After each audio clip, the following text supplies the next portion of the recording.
My girlfriend said, I don't like your kids from your previous marriage coming over. I said, I hear you.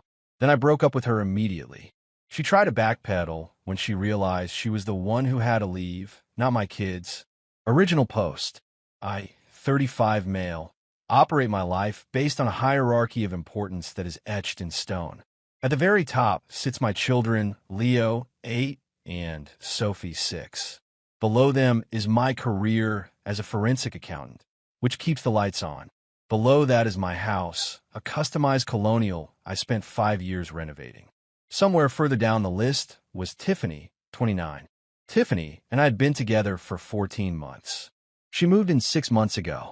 At the time, it seemed logical. She was a lifestyle consultant, which meant she spent a lot of time arranging charcuterie boards and filming herself opening packages. She was charming, organized, and seemed to tolerate the chaos that comes with 2 elementary school-age children. My custody arrangement with my ex-wife, Claire, is a standard 50-50 split. 1 week on, 1 week off. We are functional co-parents. We don't do holidays together, but we don't hate each other. It works. The friction with Tiffany started subtly.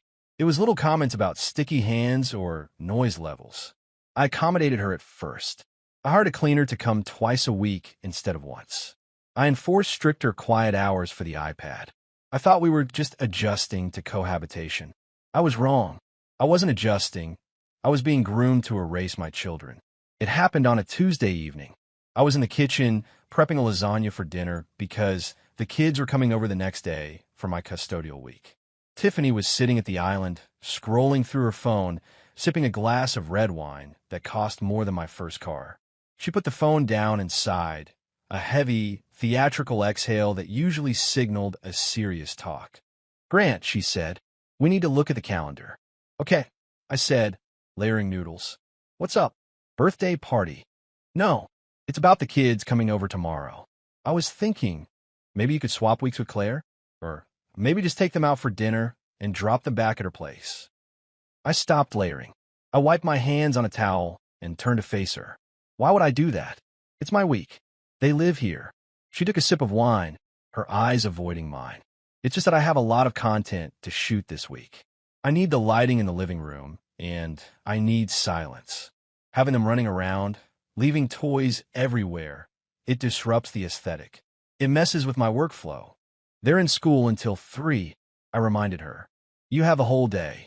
It's not just a day, Grant. It's the energy. I don't like your kids coming over this much. It makes the house feel cluttered, chaotic. If we're going to take this relationship to the next level, I need this space to feel like ours, not theirs. I think we should transition to them visiting every other weekend. Claire's the mom, right? She should be doing the heavy lifting. The air in the kitchen didn't change temperature, but I felt a sudden, absolute zero chill settle in my chest. It wasn't anger. Anger is hot. This was clarity. It was the forensic accounting part of my brain looking at a ledger, seeing a massive liability, and deciding to liquidate it immediately. You don't like my kids coming over, I repeated. To their own home. I knew you'd get defensive, she rolled her eyes. I'm just setting boundaries. I need a partner who prioritizes my mental peace. I can't be a stepmom and a brand. It's too much. I hear you, I said.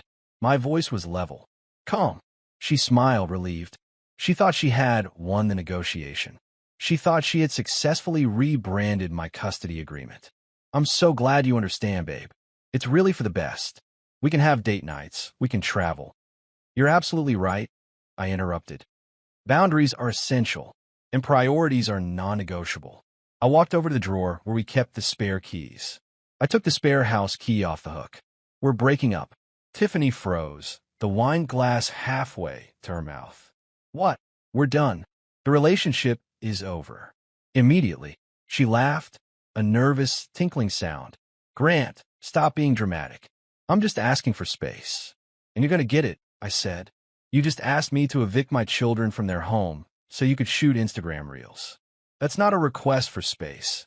That's a declaration of war against my family. I choose them. Every single time. Without hesitation. You're choosing them over me? She asked, the entitlement leaking into her voice. I'd choose their goldfish over you, I said. I need you to pack a bag. You can't stay here tonight. The realization hit her. The smile vanished. The brand facade cracked. I live here, she snapped. You can't kick me out. I have rights. I'm a tenant. You moved in 6 months ago, I said. You've never paid a dime of rent. You contribute to utilities sometimes when you remember. You are a guest who has overstayed her welcome. I'm not going anywhere, she declared, crossing her arms. This is my home, too. I picked out the curtains. I paid for the curtains, I corrected. And the rod. And the installation. Look, Tiffany, we can do this the easy way or the hard way. The easy way is you go to your sister's house tonight, and we figure out a move-out schedule. The hard way is I start treating you like what you claim to be, a hostile tenant. I'm staying, she hissed. And if you try to force me out, I'll call the police and tell them you're abusing me. That was the moment the last shred of affection died. She wasn't just selfish, she was dangerous. Okay, I said, you're staying. But things are going to change. Immediately. I took my lasagna out of the oven before it was cooked. I wrapped it in foil and put it in the fridge. Where are you going? She demanded. To eat dinner, I said. Alone. I walked out, got in my car, and drove to a diner. I sat there for an hour, eating a burger and drafting a plan. She wanted to play the tenant rights card? Fine. We would play by the strictest, most bureaucratic landlord-tenant rulebook in existence. When I got home later that night, she was locked in the guest room. She had moved her stuff in there in a huff. I slept in the master bedroom with the door locked. I didn't sleep well, but I knew one thing. My kids were coming over tomorrow, and Tiffany was about to learn that aesthetic doesn't pay the mortgage. Update 1. It has been a week since the lasagna incident, and my house is transformed into a zone of passive-aggressive warfare. Tiffany seems to think this is a game of chicken. She believes that if she makes herself inconvenient enough, I will cave, apologize, and send the kids to their mothers so she can resume her reign. She severely underestimates the stubbornness of a father protecting his territory. The morning after the breakup, Wednesday, was D-Day. The kids were arriving at 3 p.m. I woke up early. Tiffany was already in the kitchen, making a smoothie using my Vitamix and my frozen berries. Good morning, she said breezily, as if she hadn't threatened to frame me for abuse the night before. I decided to forgive you for your outburst. We can talk about the schedule later. There is no schedule, I said, pouring coffee. I serve you with a formal notice to quit this morning. It's taped to your bedroom door. In this state, since you don't have a lease and don't pay rent, you're considered an at-will tenant. You have 30 days. The clock started at 6 a.m. She dropped the smoothie spoon. You serve me? Like legally? I drafted it myself, but it's legally binding. I took a time-stamped photo of it on your door. You're a psychopath, she spat. I'm a landlord, I corrected. Now, regarding the amenities. Since you are claiming tenant rights, we need to clarify what is included in your tenancy. You pay 0 rent. Therefore, you are entitled to a habitable room and access to common areas. You are not entitled to my personal property. I walked over to the internet router. I unplugged it. I took it with me. What are you doing? She shrieked. I have to upload a partnership video. The internet is in my name, I said. It's a luxury utility, not a necessity like water or heat. Feel free to set up your own account. The provider can probably come out in 2 weeks. You can't do that. I just did. Also, the food in the pantry, I bought it. The Vitamix, I bought it.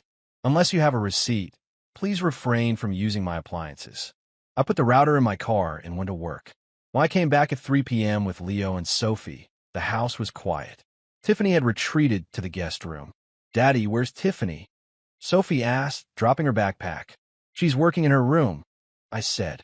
She's going to be moving out soon, so she's busy packing. Oh, Leo said, can we play Mario Kart? Absolutely. We played loud video games. We made popcorn. We laughed.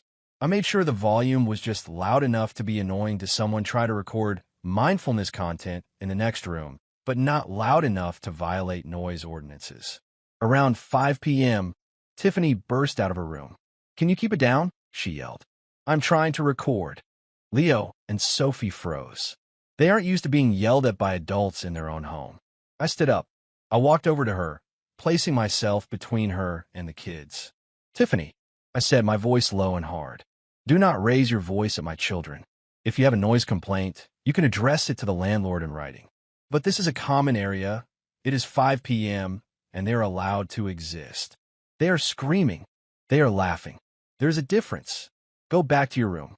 She glared at me, then looked at the kids. She realized she had no power here.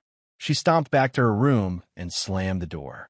That night, the entitlement escalated. I had put a lock on the master bedroom door. Tiffany realized she had left her good moisturizer in the master bath. She pounded on my door at 10 p.m. "Grant, let me in. I need my face cream." "I'm sleeping," I called out. "Wait until morning. It's $300 cream. I need it. Should have thought about that before you became a hostile tenant." The next day, Thursday, she tried a new tactic, the utility war. I came home to find a thermostat set to 85 degrees. The windows were open. She was trying to run up my bill. I didn't yell. I walked to the hallway thermostat. I ripped the faceplate off and removed the batteries. Then I went to the basement and installed a lockbox over the HVAC unit controls. I set the temperature to a sensible 68 degrees. "Why is the AC off?" she demanded when she emerged, sweating in her athleisure wear. "System maintenance," I lied. "Might take a while to fix. I suggest you dress lightly. You are doing this on purpose." I'm managing my property. Then came the flying monkeys. Friday evening, my phone rang. It was Tiffany's mother, Linda. Linda is a woman who thinks her daughter is God's gift to the world, and that I was merely the wrapping paper. "Grant," Linda's voice was icy. "Tiffany tells me you are abusing her, starving her, locking her out of rooms." "Hi, Linda," I said, putting the phone on speaker while I folded laundry. "Tiffany is currently residing in the guest room rent-free. She has access to the kitchen and bathroom. She simply doesn't have access to my personal groceries or my private bedroom. If that's abuse, the bar has been lowered significantly. She says you cut off the internet. I stopped paying for a service for a non-paying tenant who threatened me. She is welcome to get a hotspot. You are a petty little man," Linda spat. "She devoted a year of her life to you. She devoted a year to living in a luxury home without bills," I countered. "She has 23 days left on her notice. If she wants to leave sooner, I will happily help her pack. Do you have space for her, Linda?" Silence. Linda didn't want her back. "Tiffany is high maintenance. We expect you to treat her with respect," Linda said weakly before hanging up. Saturday, I discovered Tiffany's attempt at revenge. I went to use the coffee maker. It was filled with salt instead of sugar. Childish. I want to put on my favorite sneakers. One of the laces had been cut. Petty. I didn't confront her. I documented it. I took photos. I started a spreadsheet titled Damages and Deductions. Then I sent her an email. Subject: Property damage and security deposit. Tiffany, since we do not have a formal lease, I cannot withhold a security deposit you never paid. However, I am documenting all damage to my personal property, sneakers, $120, coffee maker cleaning, $15 worth of labor. I will be filing a small claims suit for these damages upon your departure. Every item you break, cut, or ruin is just another line item on a court summons. I suggest you stop. She didn't reply, but the petty vandalism stopped. Now, she's just lurking. She stays in her room mostly, coming out only to glare at me or the kids. She's trying to make us uncomfortable. But here's the thing she doesn't get. I lived in a dorm with 3 engineering majors. I can outweight anyone. And every day she stays here miserable is a day she isn't ruining someone else's life. Update 2. We are down to 14 days on the notice to quit. The atmosphere in the house has shifted from hostile to legal thriller. Tiffany realized that petty vandalism wasn't working and that I wasn't going to cave on the internet or the food. So, she decided to aim for my reputation. She figured if she couldn't control the house, she would control the narrative. On Monday, I started getting notifications on my business Instagram page. I run a small but respectable forensic accounting firm. Trust is my currency. Suddenly, 1-star reviews started popping up. Unprofessional and rude. Do not trust this man with your finances. Discriminatory practices. Hates women. Stay away. Cheated me out of thousands. A liar and a thief. They were obviously fake, posted by accounts with 0 followers and generic names like Sarah889 and Boss Tiff fan. I didn't panic. I do forensic accounting. Tracking digital footprints is literally my job.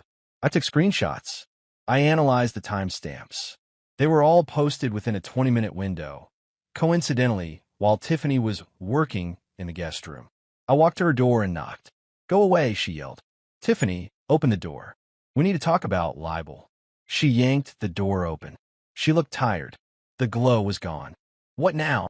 I see you've been busy on Google reviews," I said, holding up my phone. "I don't know what you're talking about," she lied, failing to make eye contact. "That's fine. You don't have to admit it. But here is the reality.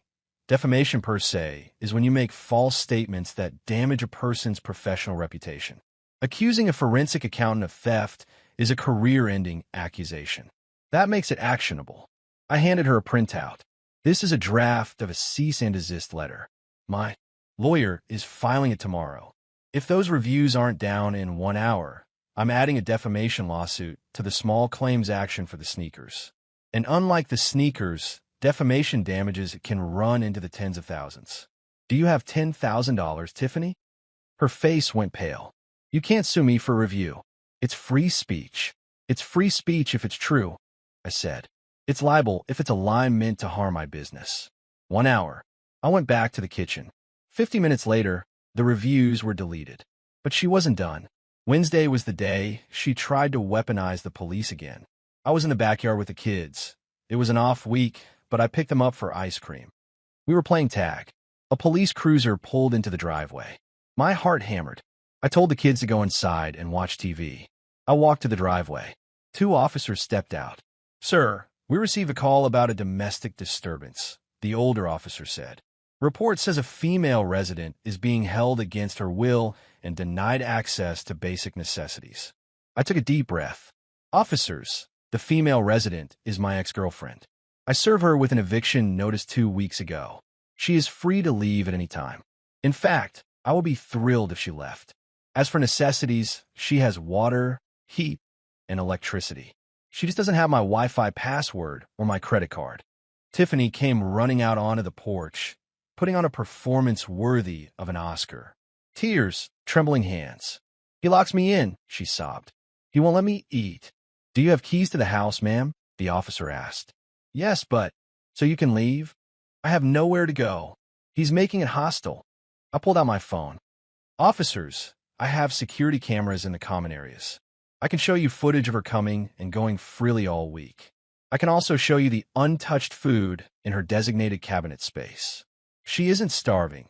She's refusing to buy her own groceries." The officers looked at Tiffany. They looked at the manicured lawn, the calm demeanor I was projecting, and a lack of any physical distress on her part. "Ma'am," the officer said, sounding exhausted, "this is a civil matter. If you are being evicted, you need to take it up in housing court. Unless he physically harms you or locks you in a room you cannot escape from, we cannot intervene." "But he's mean to me," she wailed. "Being mean isn't a crime," the officer said. "Have a good day." They left. Tiffany stood on the porch, her face blotchy with rage. "You charmed them," she screamed. "You manipulator." "I use facts," I said. "You use drama. Facts win." 13 days, Tiffany. Thursday, she tried the party tactic. I came home from work to find 3 strange women in my living room. They were drinking my wine, which I had foolishly left in a rack, not the locked pantry. "Oh, he's home," Tiffany said, rolling her eyes. She was holding court on the sofa. "Girls, this is the landlord." The girls giggled. "Get out," I said. "They are my guests," Tiffany challenged. "Tenants are allowed guests." "Actually," I said, "since you are an at-will tenant with no lease, the default state rules apply. And my house rules, which I am implementing right now verbally, are no guests without 24-hour written approval from the homeowner. Everyone out. Now. Or what?" One of the friends sneered. "You gonna call the cops?" "No," I said. "I'm going to turn off the main power breaker to the living room and kitchen. And then I'm going to sit in the dark and play bagpipe music on a battery-operated speaker until you leave." I walked to the basement. I killed the power to the first floor. The music stopped. The lights died. Then, I played Scotland the Brave on a loop at max volume from my portable JBL speaker. It took 4 minutes. They couldn't handle the absurdity. They fled, calling me a psycho. Tiffany screamed at me in the dark hallway. You are ruining my life. You tried to erase my children, I said over the bagpipes. This is just the encore. Yesterday, the final straw dropped. I found a listing on Facebook Marketplace. Selling vintage mid-century modern coffee table, $400. Pickup only. It was my coffee table, the one in my living room. She was trying to sell my furniture while I was at work. I didn't report the post. I messaged her from a burner account. Interested. Can pick up at 6 p.m. She replied, perfect. I came home at 5:55 p.m. She was dragging the table toward the door. Going somewhere? I asked. She jumped. I was just moving it to clean. Really? Because John is coming to buy it for $400 in 5 minutes. Her face dropped. That is theft, Tiffany. Attempted larceny. If you move that table 1 more inch, I will press charges. And unlike the gaslighting with the cops, I have the Facebook messages linked to your account. She let go of the table. She slumped against the wall. I'm broke, she whispered. I have no money. You cut me off. I can't afford a deposit on a new place. You have a job. You have a brand. The brand makes $200 a month. You paid for everything. I can't live like this. There it was. The truth. The entitlement stripped bare. She wasn't a partner. She was a parasite who resented the host. That sounds like a you problem, I said. But since I want you gone, I will make you a one-time offer. You leave by Sunday. Completely. You sign a paper stating you have no claims to the property. In exchange, I will not sue you for the sneakers, the coffee maker, or the defamation. I will call it a wash. She looked at me. I need cash. For a mover. I'll pay for the U-Haul, I said. Directly to the company. Not a penny to you. Take it or leave it. If you stay the full 30 days, I sue you for everything. She stared at the floor. Fine. Sunday is move-out day. I'll be watching. Update 3, final. The house is silent. Not the tense, heavy silence of a battlefield, but the clean, open silence of a sanctuary restored. Tiffany is gone. Sunday morning was a spectacle. I rented the U-Haul as promised, paying the vendor directly. I wasn't handing her cash that could be repurposed for aesthetic brunch. She didn't have friends to help her. The girls who drank my wine didn't show up to haul boxes.